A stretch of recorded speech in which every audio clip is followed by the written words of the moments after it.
Are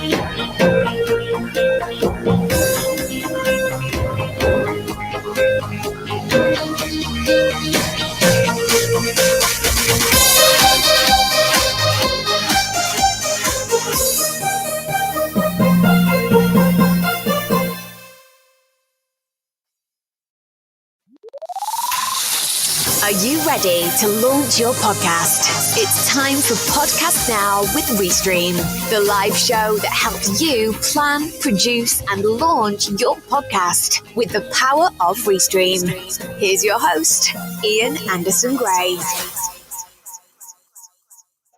Well, hello. Welcome to Podcast Now with Restream. This is the show that helps you launch your podcast from the power of live streaming. And we are on episode 10, would you believe? My goodness. So I'm very excited today because this is the first Q&A session that we've had as part of the show. And I've got lots of questions and answers lined up. But of course, I'd love to hear from you watching live or watching the replay. Let me know what your questions are, whether it's to do with podcasting, live streaming, or a combination of the two. We can talk about tech and gear, microphones, cameras, software, the mindset, the organization, the promotion, the content marketing, and all that kind of stuff.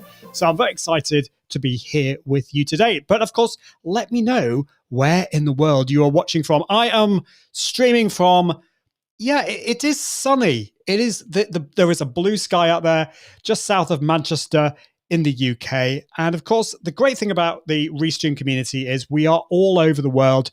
We have shows every single day on the Restream channels, and do check out the rest of them. There's some awesome shows to be beholden. Is that the right phrase? That'll do. Anyway, let's have a look who we have here. Who have we got watching? Cheers. Love Restream. Thank you, Dog Nation. We all love Restream. It is amazing. And I'm going to tell you a little bit more about Restream in a minute. We've got Knox Charles watching from Philadelphia asking, how do I get followers? Well, the question is, which platform are you wanting the followers on? If you're talking about live videos, your live shows, well, that's a great question. We can come back to that in a minute. But thank you. Keep those questions coming. So yeah, let me know where in the world you are watching from. I'm having a bit of a problem with my cable here. Come on. Dear me, I'm battling my cable. That's better.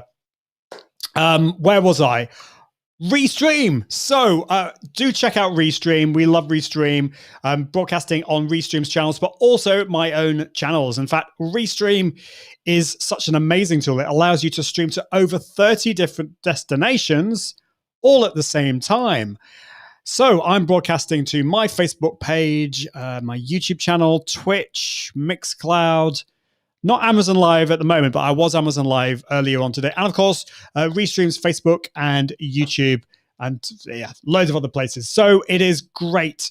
Do check it out. And of course, if you want to take it for a test drive, go to iag.me/Restream. You will get a whole month completely free. Now, there is a free plan with Restream. So the great thing about that is it allows you to play with it and test it. That allows you to stream to most of the channels. You can't stream to your Facebook page and group and custom RTMP and some of the advanced stuff on the free plan, but it allows you to dip your toe in the multi-streaming world. And you can use Restream Studio, which is what I'm using today. That allows you to broadcast directly from your browser. It's so easy. You can have up to 10 people on the screen at the same time. And you can put comments and captions on the screen, which is great. Or you can use another tool like OBS Studio or Ecamm Live, and you can stream directly to Restream, and that will take care of all that magic for you. So do check out Restream at iag.me/Restream and let me know how you get on. I think I've already introduced myself, but just to let you know a bit about me, I'm Ian Anderson Gray. I'm from the Confident Live Marketing Academy, and I help entrepreneurs level up their impact, authority, and profits through the power of confident live video. So let me know if you've just joined. I can see we have quite a few people watching, but you're all very, very shy and not letting me know where you're watching from. But that's okay. Let's get into some questions and answers. And thankfully, I've got some questions that I had prepared earlier. These are questions I asked my community, and I'm going to answer them on this show. But of course, I'd love to answer your questions live as well. Well, the first question I've got is from somebody in my community, in my course community, in my Confident Live Marketing Academy. And the question is, how can I make sure I look at the camera more? And I love this question because, well, this is very much to do with live streaming, not podcasting. But it's a very good question because the person who's asked this knows that they have a problem. And it's always good to know when you have a problem, don't you think? Now, I see a lot of live streams where people are doing this and they're talking to their audience and they go, "Hi, my name's Ian Answer Great and I'm so excited to be here. Can you tell what the problem is?" Or it might be this: "Hi, I'm Ian Answer Great and I'm really excited about being here and I'm looking at myself and I'm looking at my guest." The problem is you're not looking at the camera. You're looking at your computer screen or your phone screen. And it looks really off-putting. You know, at the moment, I can see myself on the screen, but I'm not communicating to my audience. And that, I don't know how that makes you feel watching, but it doesn't feel so engaging.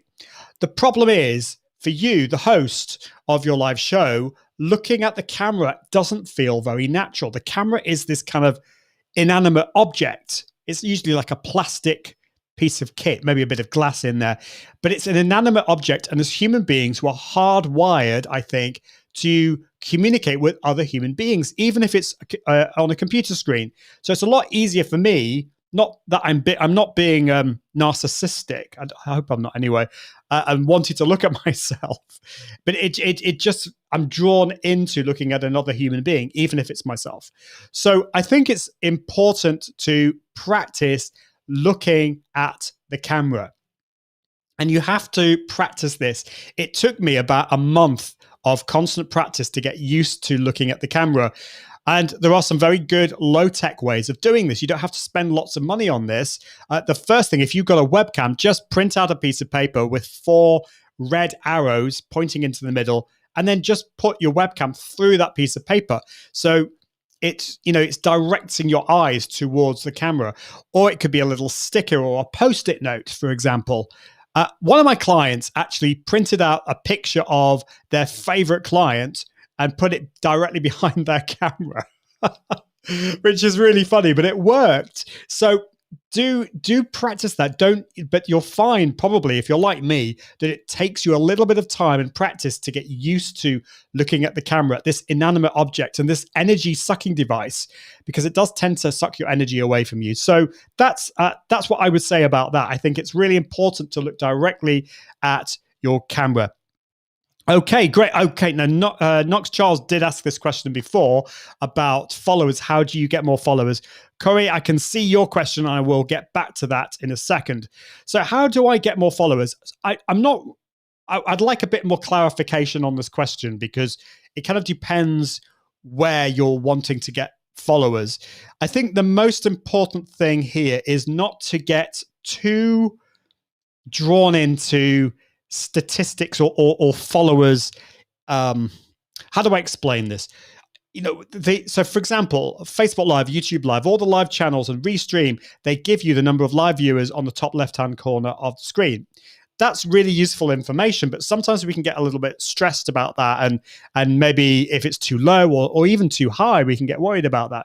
So what I'd say to you is think about the individuals within your community. So like Knox Charles, I don't think we've met before. Welcome to the show.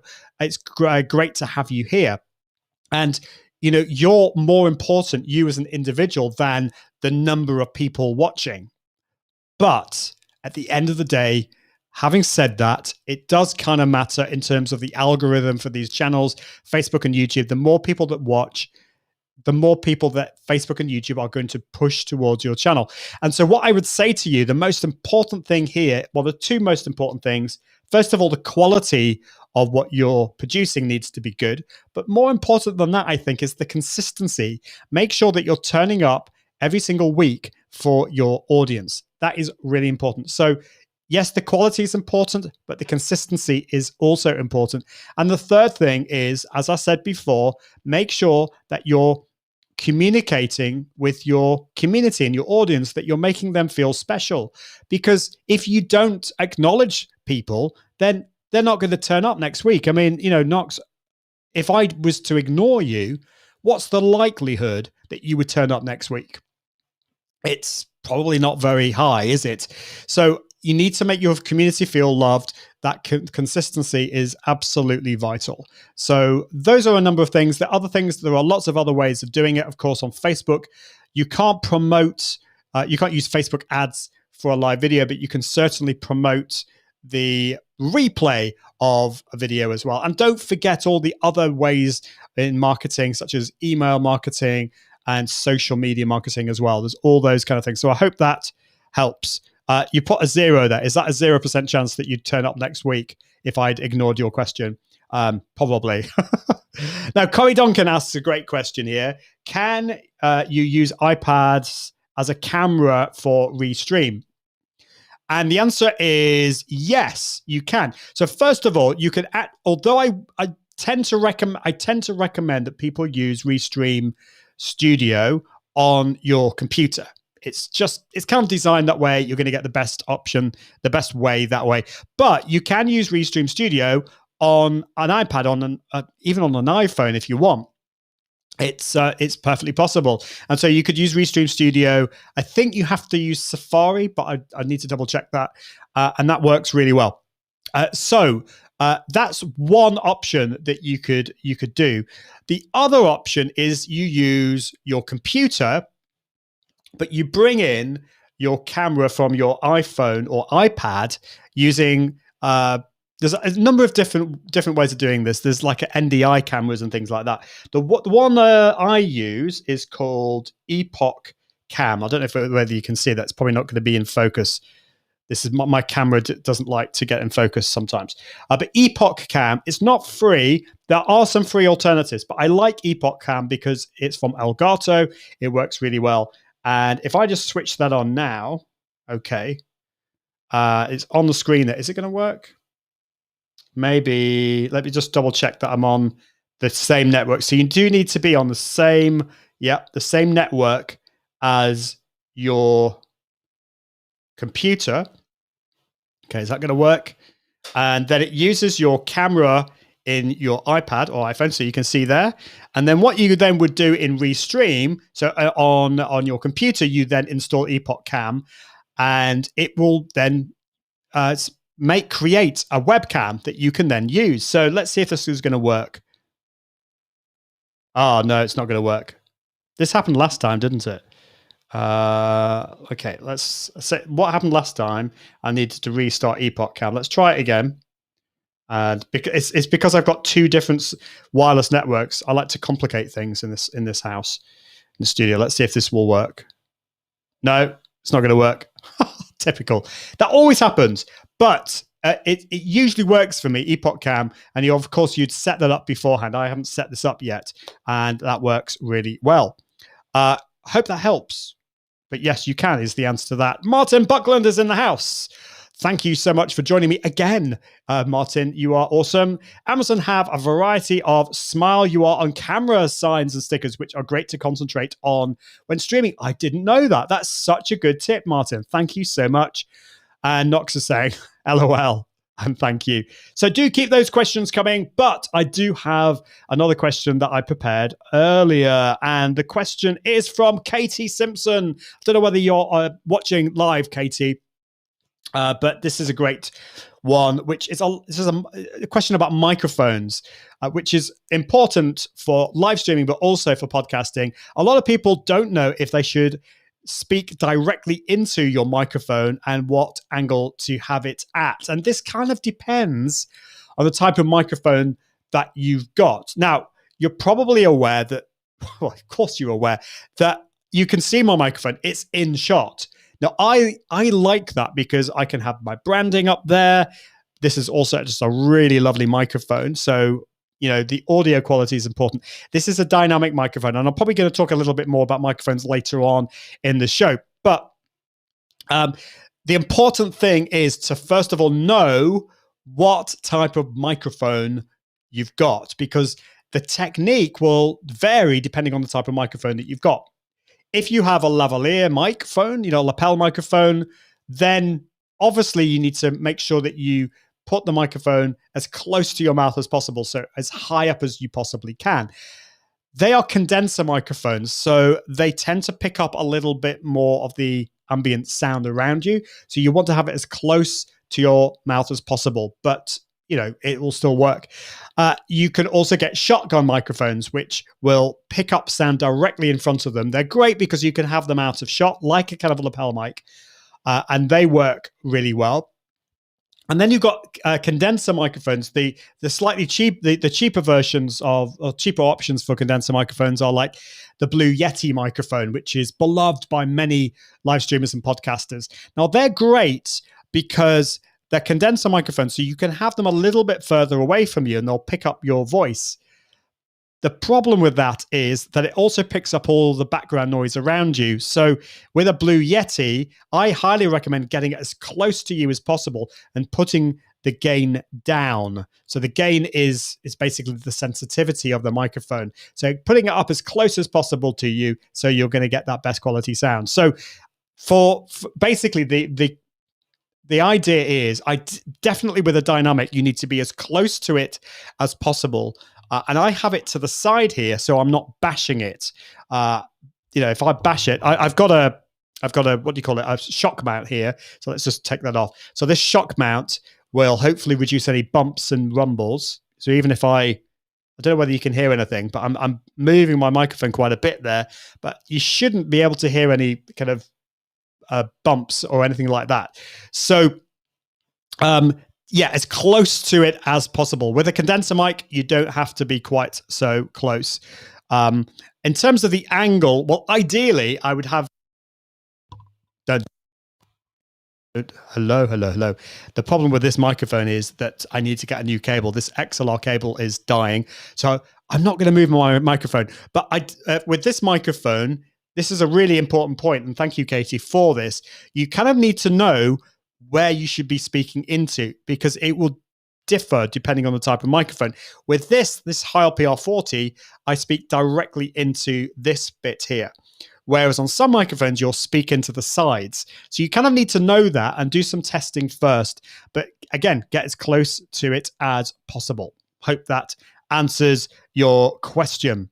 Hassan is in the room. Great to see you, Hassan. I suspect that microphones with XLR connection would be better than ones with USB connection. That's a great question. And yeah, okay. It's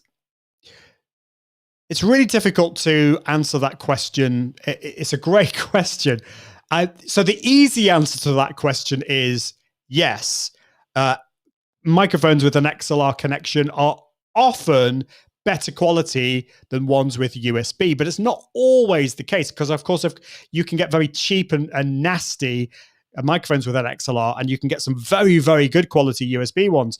Now, it definitely used to be the case that USB microphones weren't that great, but there's been a lot of inroads in the last few years, especially into the microphones in the USB world. So I would say something like the Samsung QTU is an amazing microphone. It's not expensive, but it works beautifully, and it is USB and XLR actually. So some microphones are both, such as that one, the Samsung QTU, and that works really well. So the advantage with getting a microphone that has XLR, and by the way, as I said, you can get microphones that have both. The advantage with that is that you can plug it into an audio interface, into a mixer, into a device that will do some audio processing on you.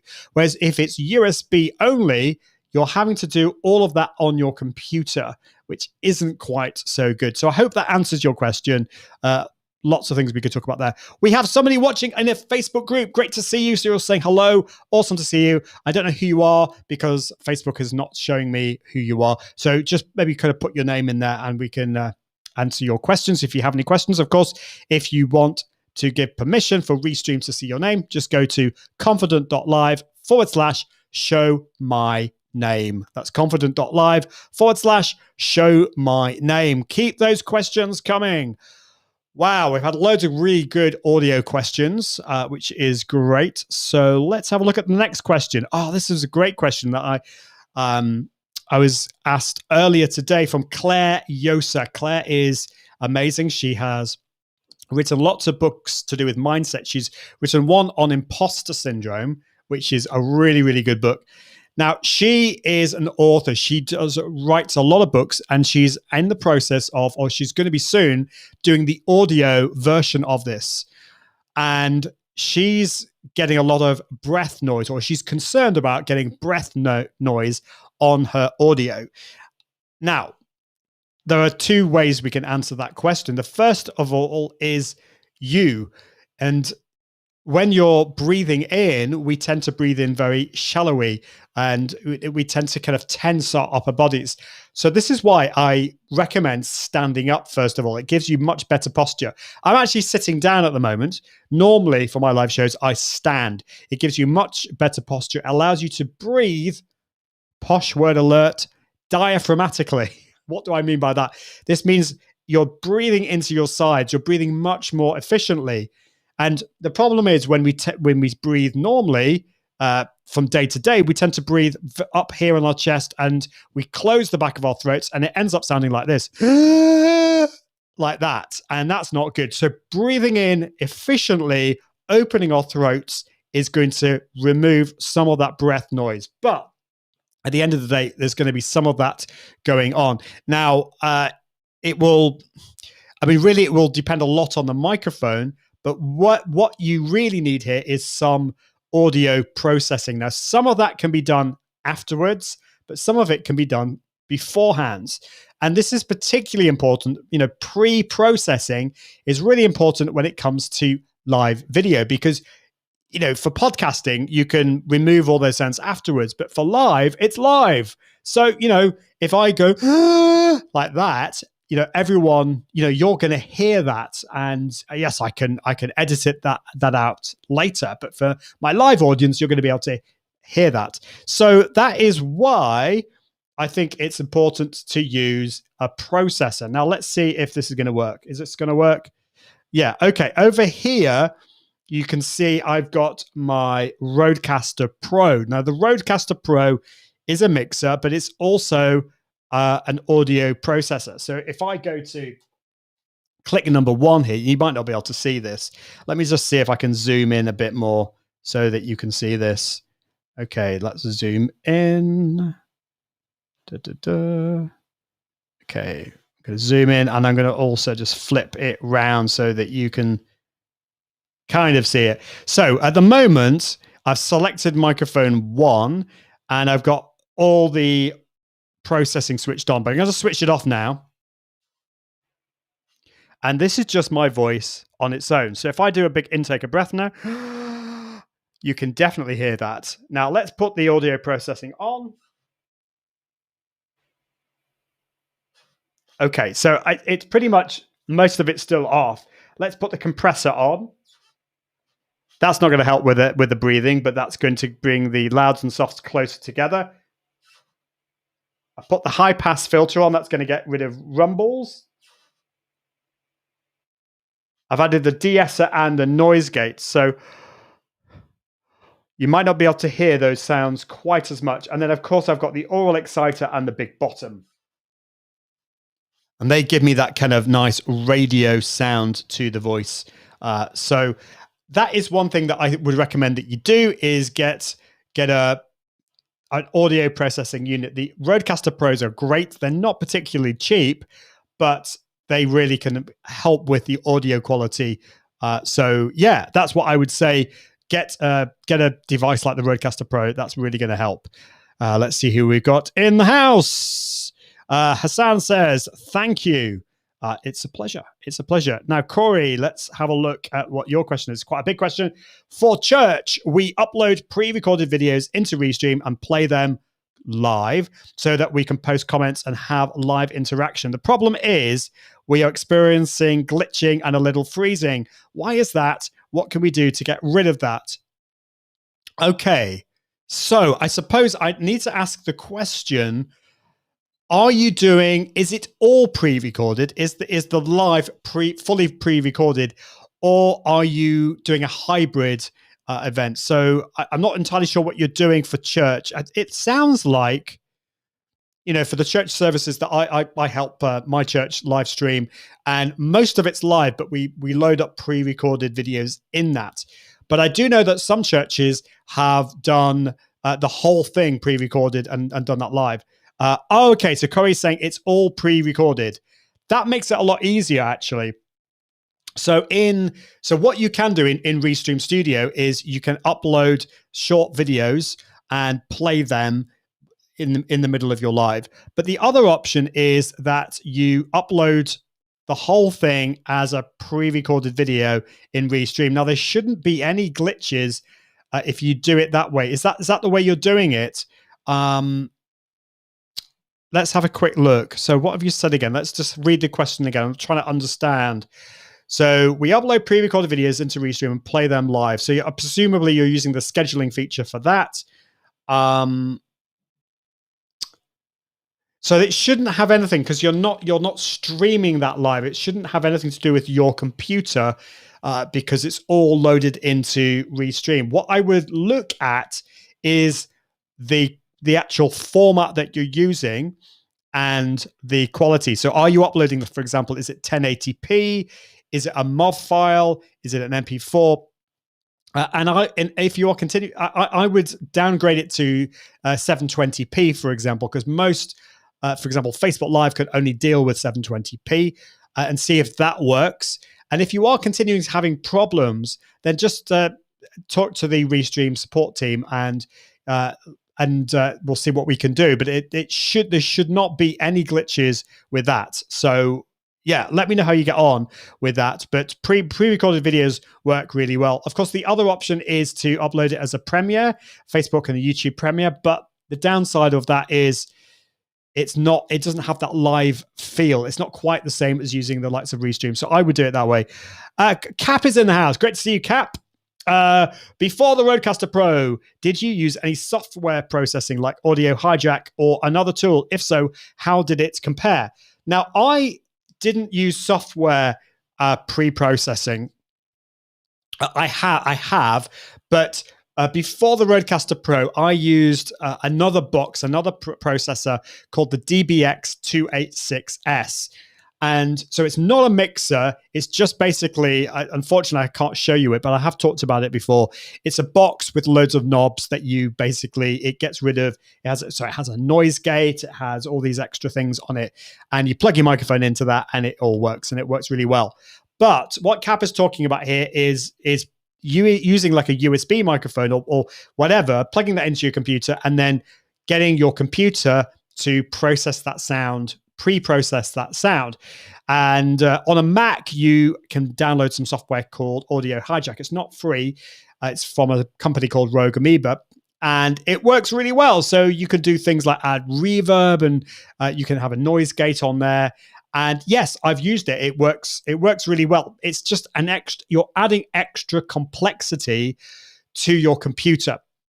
And so I personally recommend to try and get as much away from your computer as possible. So get a dedicated hardware like the Rodecaster Pro. I don't know why I'm pointing at it because you can't see it, but the Rodecaster Pro just gets on with it. It's a nice workhorse in the background away from your computer. Whereas if you're using software like Audio Hijack, which I have used, it's just adding extra stuff that could potentially go wrong and also slow your computer down. But the quality is good. Just bear in mind there is going to be extra latency because you're going through software that will take a little bit longer to then get into your software, for example, into Restream. And of course, with Restream on a Mac, you'd have to use loopback in order for you to be able to select. So it's very confusing to select that as a virtual audio. What's the word I'm looking for? Software, audio driver on your computer. So I hope that helps. Corey says yes. Let me know how you get on with that. Thank you so much for those questions. Keep them coming. Let's have a look at the next question. So that was Claire. Okay, question from my good friend Dean Belfield. Recommendations for webcams and microphones. Oh my goodness. Well, there's so much stuff. And I'd love to know, if you're watching live, what cameras and microphones do you use? I started off with a very simple setup. I started off with just a Logitech C920 microphone. Got one up there, actually, which is the one that looks down at my desk. I've still got it. They're quite old now, but they're relatively inexpensive and they just work really well. So you don't have to spend a huge amount of money. A Logitech C920 works really well. There are other ones. There's the 930, the 922. There's also the Logitech Brio, which is their higher end one. That's a 4K webcam. I didn't get on quite so well with that, but I know many people do, and it's a good quality webcam. So if you're using a laptop and you're using your inbuilt webcam, just by spending 50, 60 pounds, dollars, euros will get you a much better quality webcam using the Logitech ones. So that's what I'd recommend there. If you're wanting to level up even more, then you're looking at getting like a mirrorless camera or a DSLR camera like the Sony Alpha range or the Canon M50 Mark II. They work really well as well. But you will need an HDMI to USB adapter. And basically, it's called a capture card to be able to use those cameras as a webcam on your computer. So there's a few more hoops to get into. And then in terms of microphones, we talked about microphones a lot on the show.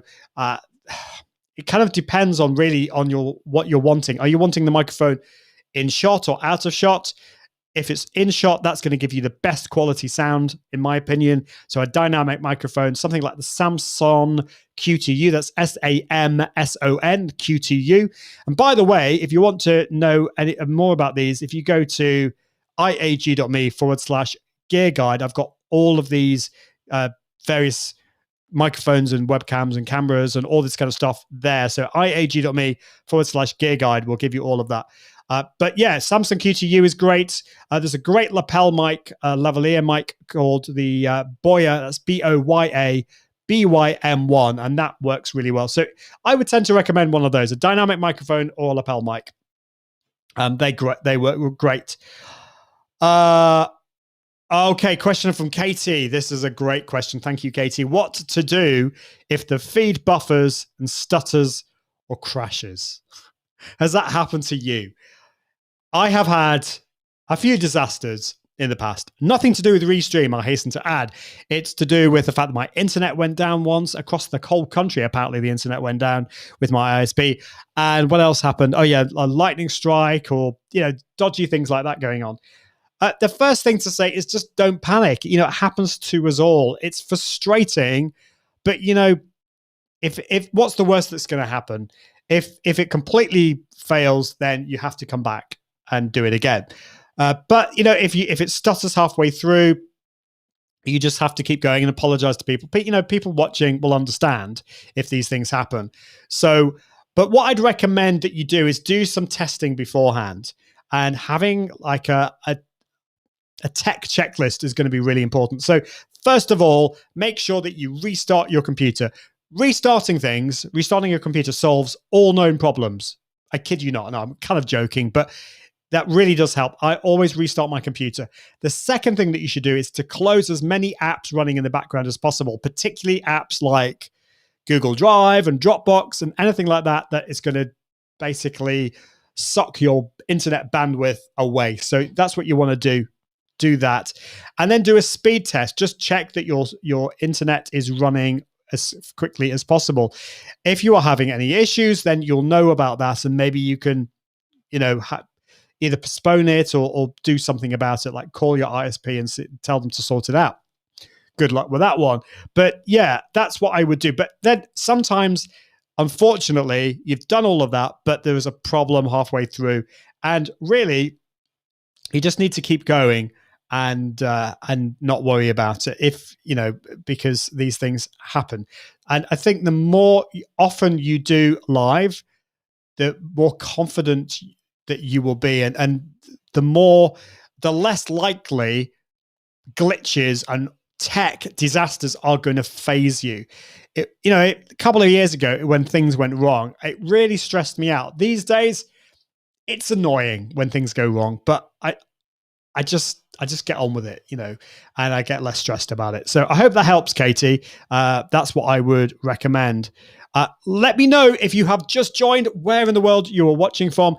In today's show, I'm answering your top podcasting and live video questions. That's what we're all about. This is Podcast Now with Restream. And you can find out a bit more about Restream if you go to iag.me/Restream.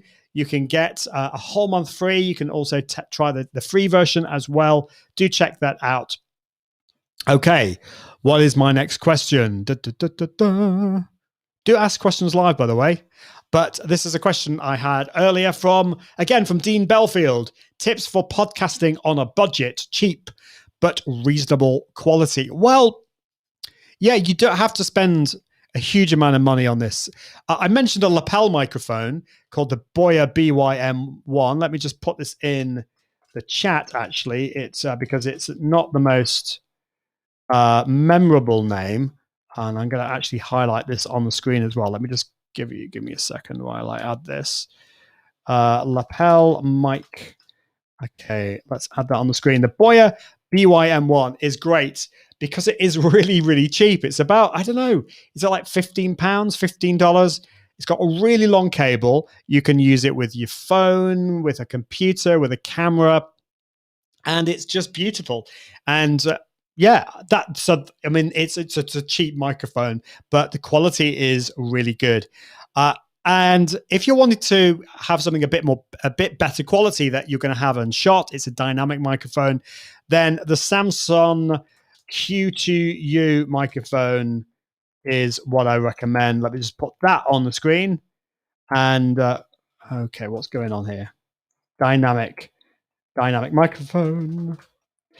And this one, the great thing about this microphone is that I think this can grow with you because it's a dynamic microphone, but as well as being USB, and the great thing about USB is that's going to be cheap because you just plug it into your computer. You don't need any expensive other kit. But as well as having USB, it has XLR. So later on, as you bootstrap your live video studio and your podcasting studio, you can buy an audio what do you call it? A mixer like the Rodecaster Pro, or an audio interface like the Scarlett 2i2 or Scarlett Solo. So the Samsung Q2U microphone is what I always recommend that people get. It's about £60 to £80 or dollars. So it's not mega cheap, but it's a good one. Now, I know a lot of people go for the Blue Yeti. The Blue Yeti is more expensive. It's over £100, $100. It's a good microphone, but you just need to be careful with how you use it. So I would just be careful about that. So I hope that answers your question, Dean. And great, this is cool. What does Hard-Boiled English with Teacher Paul? I love that name. I use that mic. It's excellent and has a long cable. It does. So this is the Boya BYM1. I'm going to get this wrong. Rode make a microphone. I love Rode, by the way. They do one called the Smart Lav Plus. It's a lavalier microphone. And I had that. It worked really beautifully until I decided to damage it by accident. But the problem with that one is the cable is just really short. So, that's why I love the Boya BYM1. If you're wanting something that's wireless, they're quite expensive, but the Rode also make the wireless Go microphones, and they're lapel microphones that are wireless, and that's great. Okay, what's this from Cap? Great question here. Cap is saying, I know camera angles matter. How much higher do you place your camera teleprompter relative to your eyes? Now, the important thing is, that's a great question, that you put it above, not below, because I see some people actually almost like this, and they're looking down at it, and it's, the camera's pointing up, and it's not a very flattering angle, so you don't want that. I would say either put it directly at eye height or a couple of inches higher.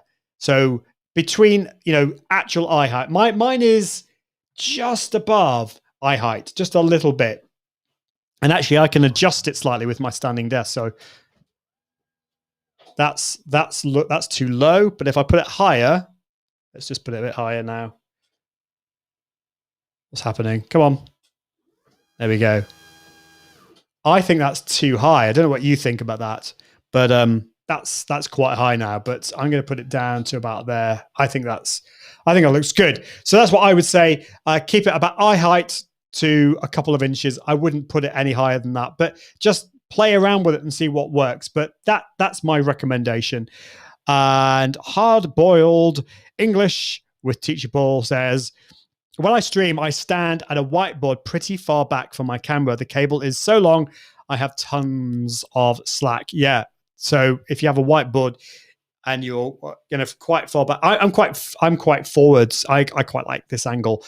But for some of my presentations and my teaching, then I'll either use a green screen or a white screen, and that works really well. And yes, what was this? Low camera angle makes you look larger. That's how Tom Hardy looks so massive in the Batman film. Yeah, that's very, very true. Great, cool. Love these questions. Right, so where are we? Let's go back.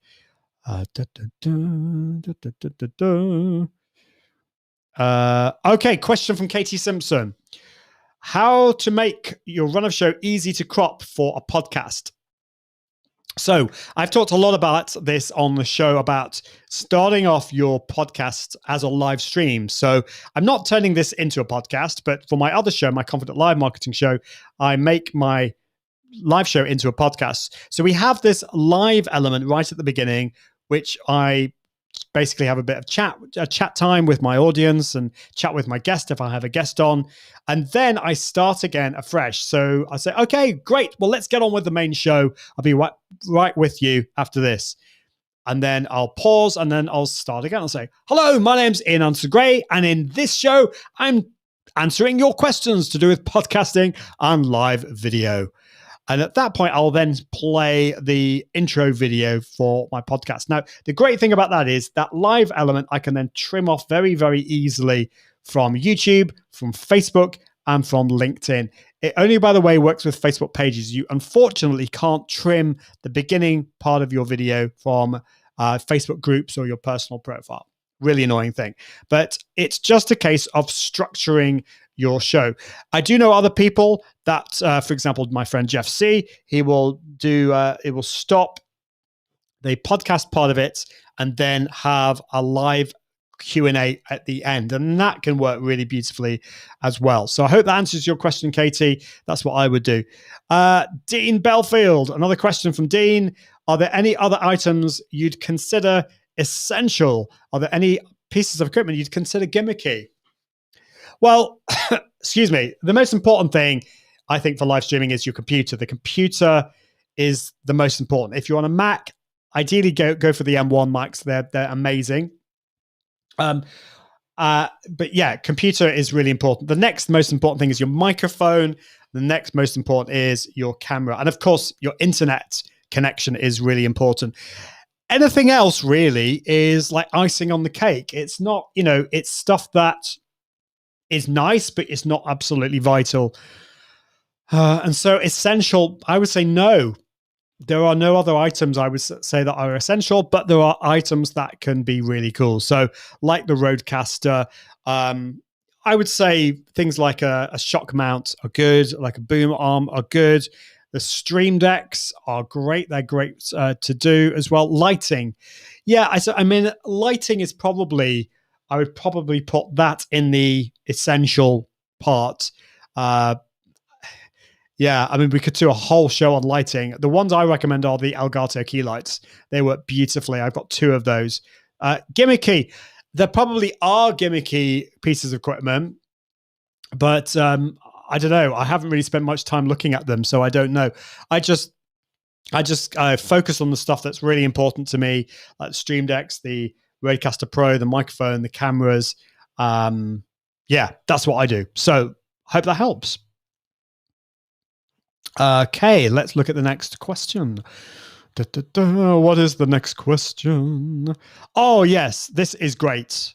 I love this from Barbara. I love the questions like this because it's like, what is a podcast and where do you find it and how do you access it? I mean, it's a great question because we assume that everyone knows what a podcast is, and not everyone does. It's, that's one of the problems with podcasting. It's not like with video, with live video, you're going to be watching this on YouTube or Facebook or LinkedIn. I think we all know pretty much how to find that and how to consume that content. It's pretty easy. But if I asked you to listen to my podcast, would you know how to do that? And so to answer the question of what is a podcast, that's a great question. A podcast is audio only. It's an audio only piece of content. It's usually a number of episodes. So a series of episodes of content. So think about like a YouTube video. It's an audio type of piece of content. It's not got any video on it. And where do you find it? Well, it kind of depends on where you're consuming that content. If you're on your phone, if you're on an iPhone, probably the easiest place to find the podcast or find podcast is on Apple Podcasts. If you're on Android, then there's Google Podcasts, and there are plenty of other channels, other apps out there that will allow you to find it. And of course, if you have a podcast, you need to make it as easy as possible for people to subscribe, or as Apple wants us to call it now, follow your podcast. They want us to say follow because now you can subscribe to a podcast on Apple, and that requires money. Most podcasts are free. So that's what I would recommend that you do, is to use either Apple Podcasts or Google Podcasts, or I use Pocket Casts on my iPhone. I love that, but there are plenty of other ones. And then you can then search for your podcast that you want to listen to. But I want to make it as easy as possible for my potential listeners to find and listen to my podcast. So I've got a page on my website. If you go to iag.me/podcast, if you go there, you've got loads of different ways for subscribing to my podcast. So I hope that answers your question, Barbara, and thank you so much for asking that question. It's a great question. Let's have a look here. From Hardboiled English with Teacher Paul. I stream to a bunch of platforms: Facebook, YouTube, LinkedIn, Bilibili. Have I got that right? Bilibili, I think. Are there any platforms that Restream does not stream to, but which are particularly well suited for promoting a live stream? Well, I think with Restream can basically stream anywhere you want, because of course you've got custom RTMP. So if there is a live streaming platform that is not listed in Restream's destinations, you can still stream to it. So for example, Amazon Live, the only way to stream to Amazon Live at the moment is using RTMP. And so you have to create a custom destination in Restream and do it that way. And that's great. For example, this morning I was doing earlier today.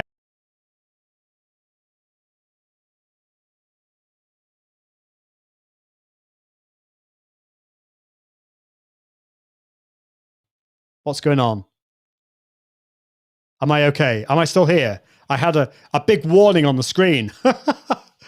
Maybe my internet's going down. There we go. That's what, see, sometimes tech doesn't work. Hopefully I'm still here. Let me know if you can still hear me and see me. But yeah, Amazon Live is a good example. But in terms of promotion, so I think it's important here to talk about the differences between multi-streaming and promotion. So for example, if I broadcast to my Facebook page, it's a public page, I'm using Restream for that. I might also have my Facebook profile and groups. I've got the option to multi-stream to all my groups, or I could just share my Facebook, the video from Facebook, my Facebook page, to those groups. There's a subtle difference between those, and of course on other channels. So I could share it to Twitter. It doesn't mean I'm going live on Twitter, although I could do, but it just means that I'm sharing that with another audience. And so you could also share it with your email list. If you have an email list, you must, in most cases, I think, share it to your list. And you could use a tool like Sendtrick, that's SENDTRIC, which allows you to embed a countdown timer so that people know when you're going to go live, and then they can click on that and then watch you live. So yeah, I don't know if that's answering your question, but I hope that helps. Yeah, and I did know about Bilibili being in China. I've not played around too much with some of the other places because my audience aren't really in China, but I assume for you that would be a great destination. So I would just play around with some of the destinations. That's what I've done in Restream. There are so many out there. Like I've tried DLive, I've tried Mixcloud and other places, and just see how you get on. One of the great things you've got in Restream is the analytics. So you can go back and check how things have been going in some of the destinations. That's not going to help you with custom RTMP, but you can get some, you can check out some stuff. Oh, that's good. I'm back. So there was some kind of technical issue there, I think, with my internet. So what's this? What were you asking? That helps a bunch. That wasn't the one I wanted to click on now. It was this one here. So we can share a YouTube link for a stream on any platform. Yes, you can. The only thing to say is Facebook doesn't really like you sharing YouTube links because they're a competitor. So you're going to get more reach if you stream directly to Facebook. But yeah, sharing your YouTube live to Twitter, for example, or to email, that would work perfectly well. It might be because you said the word China. I don't think so, but you never know. You never know with these things. I've just moved house in the last week and a half, and I'm still playing with the tech, so it could be that. Okay, loads more questions. I'm going to be as quick as I possibly can with all of these other ones.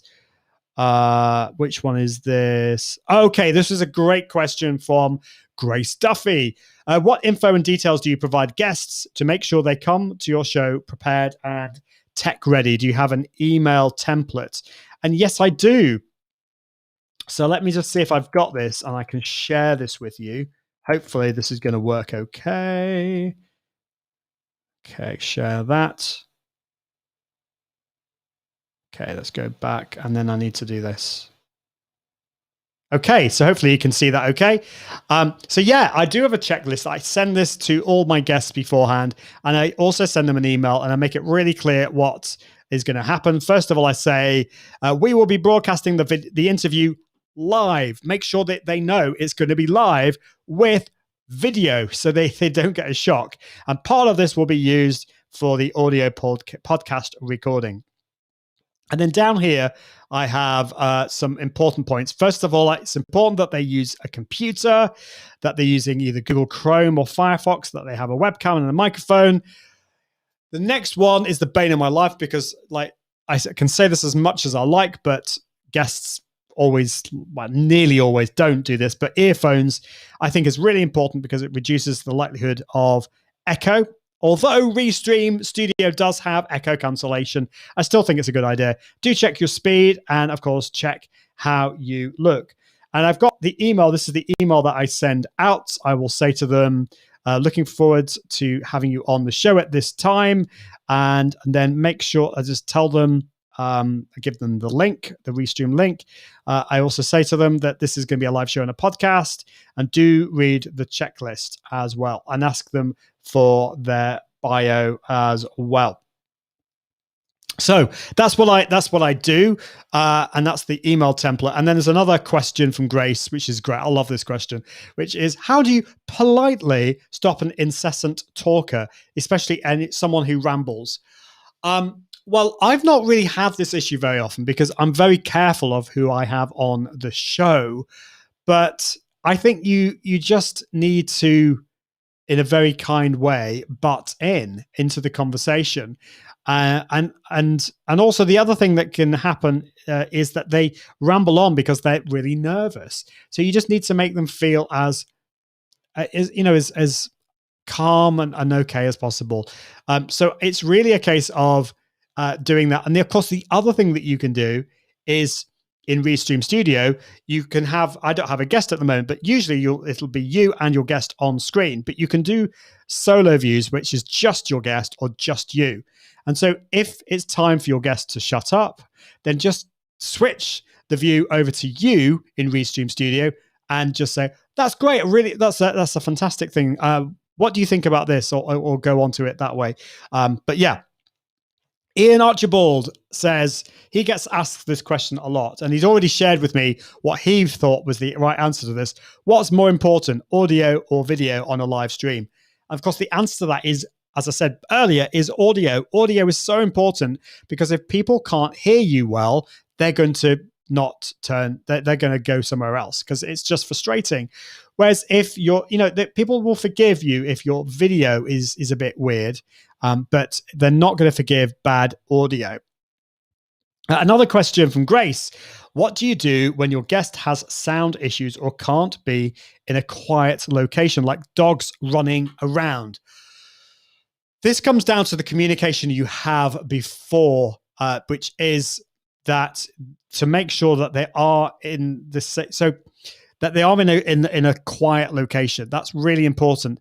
And for certain circumstances, if the guest is not used to live video, then you'll probably want to do a test run beforehand and make sure that the audio is working, that they're wearing headphones. Now, and then what you need to say to them is, can you make sure that you're going to be in the same exact location next time? Now, I've still had it when the guest has then decided at the last minute to change location. And it kind of really depends on the situation on the guest. If the guest is like a really mega amazing guest, then you just have to maybe make do with the situation. The advantage is in Restream, you do have the echo cancellation and noise reduction, but you could try and ask the guest to move to another place. But really, I think in this situation, it really is down to that communication beforehand, that audio is really important and to make sure they are in a quiet location beforehand. But if the quality is actually going to be really bad, then you may have no other choice but to postpone it to another time. And I've had to do that once in the past. So that's something for you to think about. But great question, Grace. Love that. Let's go back to the questions before. Hassan is saying, I suspect that the marketing strategy for podcasts would be somewhat different from that of your live shows. Audiences may differ. Do you take additional measures for your podcasts? And that's absolutely true. For your live streams, there are 3 different audiences. You've got your live audience, your replay audience, and then you've got your podcast listeners in the future.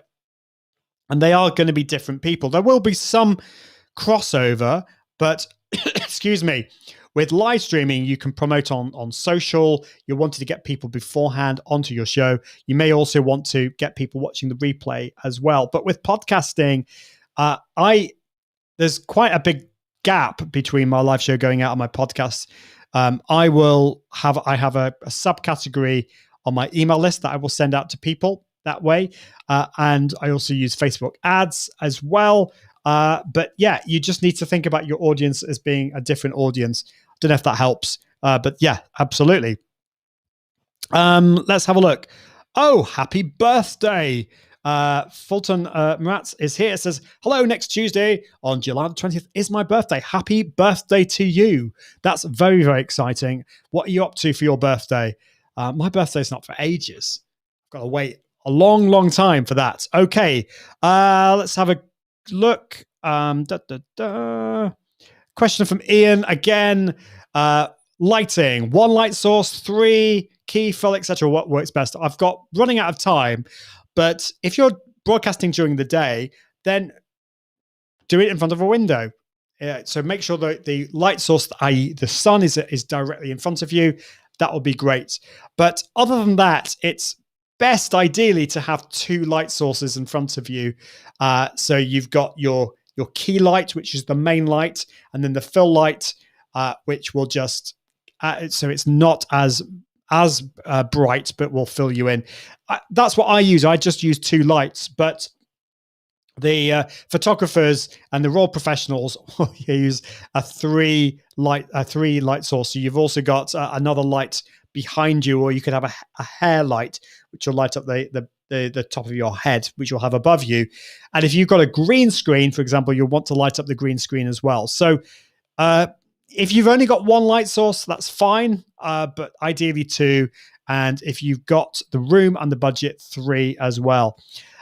Jan is asking a question. Do you have an easy process for creating transcripts that are readable?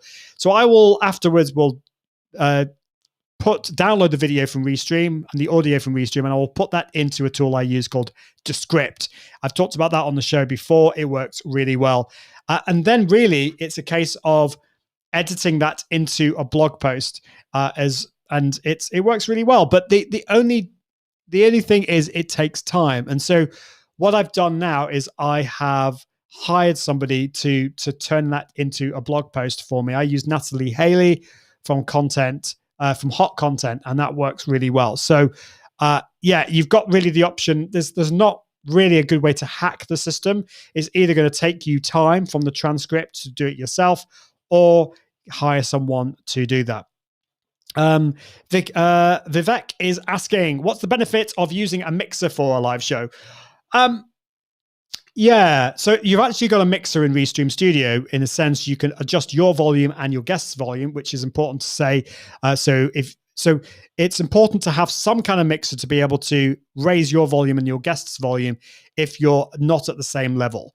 But an external mixer is useful if you're bringing in audio from outside. So you might be having another guest who is actually in your studio, or you might be bringing in audio from your computer, and you might want to adjust the levels. So it's really about adjusting the levels. In most situations in my Rodecaster Pro, I just adjust my own levels and the levels of other audio. So for example, if I want to play a timpani roll, I can adjust the level of that, I think. If I do this, is this going to be the same? Don't know whether that's working or not, but anyway, I can adjust those ones. So that's basically, it's if you have lots of different sound sources, you can adjust the levels that way. Okay, question from Deb. Thinking of launching a podcast, which is awesome. Thinking of using Zoom. What advice can you give for what happens after the interviews are done? Well, I would first of all say, I would personally not use Zoom because Zoom tends to compress a lot of the sound. There are better tools out there. Of course, Restream Studio is a perfect example of a great podcasting tool for interviews because it's so easy. You just give your guest the link. It works within the browser, so they don't need to download anything, and it splits the tracks as well. So it will give you your audio and your guest's audio. So that's what I'd recommend. Use Restream Studio for that. And what advice would you give for what happens after the interviews are done? Well, it's then a case of then making sure that you edit that audio and then you upload that to your podcast host. I'm not going to go into all of that again because I've talked about that in previous shows, but what you'll need to do is edit the podcast and then upload it to your podcast host and then promote it. I think that is it. I think we're out of time. We're 3 minutes over, but thank you so much for sticking with me and for all of those questions. Let's go back to the live chat. And let's have a quick look at a couple more questions before we finish. So Hard-Boiled English with Teacher Paul asks, is there a certain point at which one's regular live stream should be a pay-to-watch event? Is this advisable or even possible? Well, I'll answer the last part first. Yes, it is possible.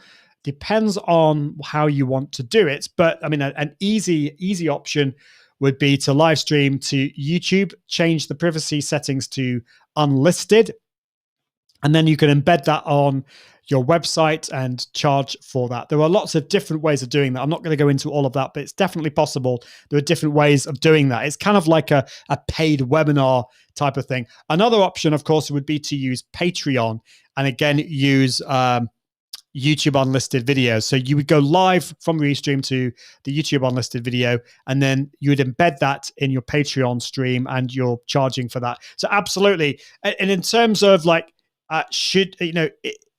is there a certain point? It kind of depends on what you're wanting to do.